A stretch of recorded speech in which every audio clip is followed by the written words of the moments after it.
జై శ్రీరామ్. అందరికీ నమస్కారం. వెల్కమ్ టు న్యూస్ అఖండ. నేను మీ కస్తూరి శ్రీధర్. మిత్రులారా, బ్రిటన్ దేశం మన భారత్తో చారిత్రాత్మకమైనటువంటి ఒప్పందం చేసుకునింది. సరే, ఆ ఒప్పందం ఏంది, ఎందుకు ఆ ఒప్పందాన్ని ఈ బ్రిటన్ ఎందుకు చేసుకునిందో ఈ న్యూస్ ద్వారా చెప్పే ప్రయత్నం చేస్తా. ఓకేనా? న్యూస్ మాత్రం 100% పక్కా చెప్తున్నా, మీకు మాత్రం ఖచ్చితంగా నచ్చుతుంది. ఓకేనా? వ్యాపారం పేరుతో ఈ తెల్లోళ్ళు మన దేశానికి వచ్చి మన దేశాన్ని ఆక్రమించుకొని మనల్ని బానిసలుగా మార్చుకొని మన దేశాన్ని దాదాపుగా 200 సంవత్సరాలకు పైగా పరిపాలించారు. ఆ రోజుల్లో భారత్ అనేది ఒక గొప్ప నిధి లాంటి దేశం అన్నమాట. ఎక్కడ చూసినా కూడా బంగారం, వజ్రాలు, రత్నాలు, కెంపులతో మన భారతదేశం విలసిల్తా ఉన్నింది. అంతేకాకుండా వ్యవసాయ రంగంలో భారత్ అప్పట్లోనే చెప్పుకోదగ్గ స్థాయిలో అభివృద్ధి చెందింది. అందుకే ఈ బ్రిటిష్ వాళ్లకు మన దేశం మీద కన్నుబడింది. ఇక మన దేశంతో వ్యాపారం చేస్తామన్న సాకుతో భారత్కు వచ్చినటువంటి ఈ బ్రిటిష్ వాళ్ళు ఇక నెమ్మదిగా మన దేశాన్ని ఆక్రమించుకొని మన దేశ ఖజానాలను కొల్లగొట్టడం ప్రారంభించారు. ఈ క్రమంలో 200 సంవత్సరాల కాలంలో మన దేశం నుంచి ఈ తెల్లోళ్ళు దాదాపుగా $40 ట్రిలియన్ విలువైనటువంటి సంపదనంతా కూడా కొల్లగొట్టినారు. ఏం మామూలు విషయం కాదు. అదంతా కనుక ఉండింటే ఈ రోజు ప్రపంచంలో అగ్రదేశం, అగ్రరాజ్యం, ధనిక దేశం ఏదైనా ఉండింటే అది మన భారతదేశమే. అప్పుడంతా మొగలాయిలు వచ్చారు. ఆ ముండా కొడుకులంతా వాళ్ళు కాల్చిన కాడికి ఆ ఎడారు కొంపలకంతా తీసుకుపోయినారు. తర్వాత వచ్చేసి ఈ తెల్ల కుక్కలు వచ్చినాయి. వీళ్ళు కాల్చిన కాడికి వీళ్ళు కొల్లగొట్టేశారు. సరే, మనోళ్ళు ఆ ప్రాణాలను, మానాలను, వాళ్ళకు ఉండే ధనాన్ని అంతా ఖర్చు పెట్టి అంతా త్యాగం చేసి మనకు స్వాతంత్రం చేసి పెడితే ఏది షార్ట్ కట్లో ఒక ఆయన ప్రధానమంత్రి అయిపోయి వాళ్ళ కొంపని తీసుకొచ్చి మన నెత్తిన కూర్చోబెట్టి అసమర్థులందరినీ కూడా మన దేశ సంపదన అంతా కూడా వీళ్ళు తెగిలి ఉండేదంతా వీళ్ళు దొబ్బుకోపోయినారు. లేని పాలు స్కామ్లన్నీ చేసి ఇంకెట్లా మన దేశంలో అభివృద్ధి అనేది ఏమైనా కనపడుతుందంటే ఇది గడిచినటువంటి ఒక 10 సంవత్సరాల నుంచే. అది కూడా మోడీ గారు ప్రధానమంత్రి అయిన దగ్గర నుంచే. అవునా కాదా? నేను చెప్పిన మాటలతో మీరు ఏకీభవిస్తున్నారా? సరే, బ్రిటన్ ఇప్పుడు సంపన్న దేశంగా ఉండాలి అంటే అందుకు కారణం వచ్చేసి మన దేశమే. మన దేశం నుంచి కొల్లగొట్టినటువంటి సంపదతో బ్రిటన్లో పెద్ద ఈ పరిశోధనశాలన్నింటినీ కూడా నిర్మించి ఆ తర్వాత బ్రిటన్ పారిశ్రామికంగా అభివృద్ధి చెందింది. అంతే తప్ప ఇందులో ఈ తెల్లాళ్ళ గొప్పేమీ లేదు. మన వాళ్ళు చేసినటువంటి తప్పుల మూలంగానే ఈ బ్రిటిష్ వాళ్ళు మన దేశాన్ని దోచుకోకపోయినారు. అంతే కదా? మనోళ్ళు ఏంటంటే పక్కనోడు ఎదుగుతా ఉంటే ఈ ముండాకుడికి గొప్పగా ఎంతసేపటికి ఈడు ఎదుగుతాడో ఎదగడో పక్కన పెడితే పక్కనోడి నాశనం చేయాలి. ఈడు బతుకంతా అట్నే కాలబడి. ఇంకోటి ఏంటంటే వాడు చక్కగా పరిపాలన చేస్తా ఉన్నా కూడా వాళ్ళని ఎంకరేజ్ చేయరు. ఎంతసేపటికి వాళ్ళని ఏ విధంగా చంపాలా, వాళ్ళని ఏ విధంగా అధికారంలో వచ్చి కిందికి దింపాలా, మనం ఎట్లా ఆ కుర్చీని ఈడు అసమర్థుడైనా కూడా ఆ కుర్చీని మనం ఎట్లా ఆకోవాలని చెప్పి ప్రయత్నం చేస్తూ ఉంటారు. కానీ ఎవరో ఇప్పుడు ఈ రాహుల్ గాంధీ లాగానమాట. అంతేగాని మంచి వాళ్ళని వీళ్ళు ఎప్పుడు కూడా ప్రోత్సహించరు. కాబట్టే ఓడివుడు వచ్చి అందరినీ కూడా మెంగన పెట్టిపోయినాడు. సరే, అయిపోయింది, ఏదో అయిపోయింది.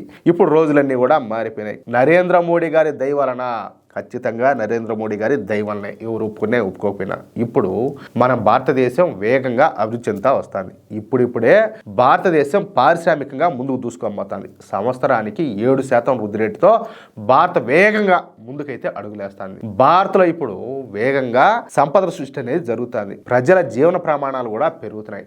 భారతీయుల యొక్క ఆలోచన శక్తి కూడా పెరుగుతుంది. వ్యవసాయం మీద దృష్టి పెట్టిన మోడీ ప్రభుత్వం కొత్త వ్యవసాయ వంగడాలను ఈ ప్రపంచానికి పరిచయం చేస్తారు. అంటే ప్రతి రంగంలోనూ, అన్ని రంగాల్లో కూడా భారత్ ఇప్పుడు అభివృద్ధి చెందుతా వస్తుందన్నమాట. భారత్ ఇప్పుడు ఈ విధంగా అభివృద్ధి చెందుతా ఉండడంతో యూరప్ దేశాలు భారత్తో స్వేచ్ఛా వాణిజ్య ఒప్పందం చేసుకోవడానికి ఏమిలా తహతహలాడిపోతున్నాయి. ముఖ్యంగా ఈ వరుసలో యూరోపియన్ యూనియన్ ముందు వరుసలో ఉండాలి. Austria, Belgium, Bulgaria, Croatia, Republic of Cyprus, చెక్ Republic, Denmark, Estonia, Finland, France, Germany, Greece, Hungary, Ireland, Italy, Latvia, Lithuania, Luxembourg, Malta, Netherlands, Poland, Portugal, Romania, Slovenia, Spain, అదేవిధంగా స్వీడన్ దేశాలు ఈ యూరోపియన్ యూనియన్లో ఉన్నాయన్నమాట. ఈ దేశాలన్నీ కూడా అత్యంత అభివృద్ధి చెందినటువంటి దేశాలే కావడం మనం ఇక్కడ గుర్తుంచుకోవాల్సినటువంటి విషయం. ఇక ఈ యూరోపియన్ యూనియన్ ఇప్పుడు భారత్తో స్వేచ్ఛా వాణిజ్య ఒప్పందం చేసుకోవడానికి గత 4 సంవత్సరాల నుంచి ప్రయత్నం చేస్తుంది.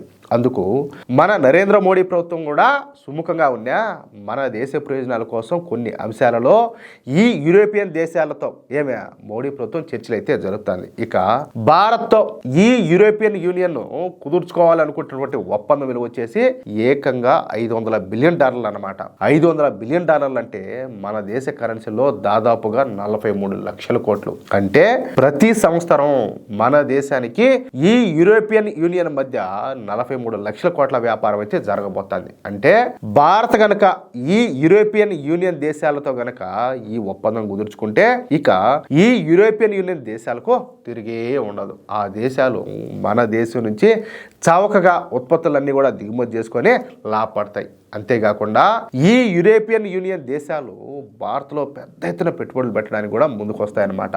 అదే జరిగితే రేసులో తాను వెనకబడిపోతానని చెప్పి గ్రహించినటువంటి బ్రిటిష్ ప్రభుత్వం ఒక్క క్షణం కూడా ఆలస్యం చేయకుండా వెంటనే మన భారతదేశంతో స్వేచ్ఛా వాణిజ్య ఒప్పందం కుదుర్చుకునేది. మనం అడగకుండానే ఈ బ్రిటను తానంతట తానుగా వచ్చి ఈ స్వేచ్ఛా వాణిజ్య ఒప్పందం కుదుర్చుకోవడం ఇక్కడ విశేషం అనమాట. తద్వారా భారత్తో పాటు బ్రిటన్ కూడా లాభపడున్నది. అంతేకాకుండా రెండు దేశాలు కూడా ఈ చైనా పైన ఆధారపడడాన్ని తగ్గించుకుంటాయన్నమాట. అంటే భారత్తో స్వేచ్ఛా వాణిజ్య ఒప్పందాలు చేసుకోవడానికి అభివృద్ధి చెందినటువంటి దేశాలు ఎంతగా ఉబలాట పడుతున్నాయో చెప్పడానికి ఈ న్యూస్ ఒక చక్కని ఉదాహరణ. చాలా మంది ఉంటారు కదా, మోడీకి ఇంకేం పని లేనట్టు ఎప్పుడు చూసినా కూడా కొత్త కొత్త బట్టలన్నీ వేసుకొని పోయి దేశాలన్నీ తిరుగుతూ ఉంటాడు అనేసి.